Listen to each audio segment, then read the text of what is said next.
Bro, sekarang kita gas. Di bagian ini kita bakal ngebongkar akar sejarah dan logika spiritual. Kenapa banyak orang vibrasinya nggak nyambung ke rezeki ilahi? Siap disedot sama ilmu yang campur aduk antara langit, bumi, dan hati? Yuk, masuk. Lu tahu nggak? Dari zaman dulu para wali dan leluhur Nusantara udah paham satu hal penting yang dunia modern baru mulai paham.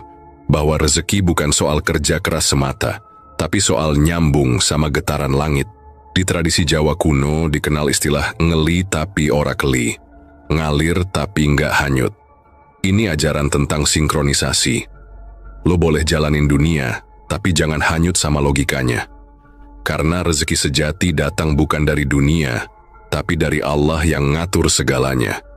Dan sinyalnya hanya bisa ditangkap dari batin yang bening.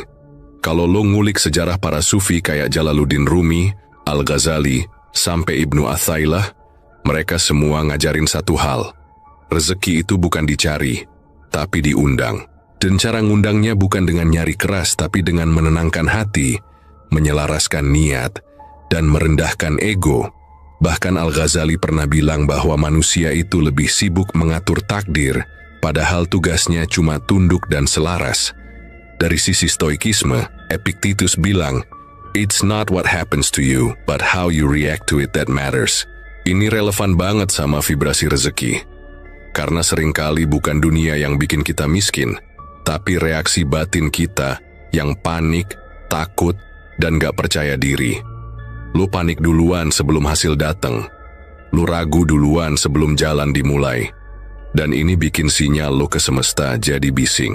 Dari sisi psikologi, riset neuroplasticity menunjukkan bahwa otak manusia itu bisa ngeriset jalur keyakinannya lewat pengalaman spiritual dan afirmasi mendalam. Jadi ketika lu bilang berulang-ulang bahwa lu gak layak atau lu orang gagal, itu beneran membentuk jaringan otak yang akan memancarkan energi penolakan terhadap keberlimpahan. Dan lu sendiri yang ngeblok rezeki itu dari datang. Ilmuwan kayak Dr. Joe Dispenza bahkan bilang bahwa emosi adalah magnet realitas. Apa yang lo rasakan paling dalam akan menarik peristiwa yang serupa. Jadi kalau lo doa sambil ngerasa nggak mungkin, ya hasilnya juga nggak mungkin. Sains kuantum juga nggak ketinggalan. Teori medan kuantum bilang bahwa semua hal di semesta ini adalah vibrasi.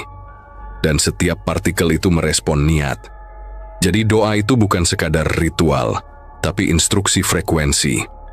Masalahnya, kita sering berdoa dengan mulut, tapi sinyalnya dari hati masih galau. Dan alam semesta, bro, kerja pakai sinyal terdalam.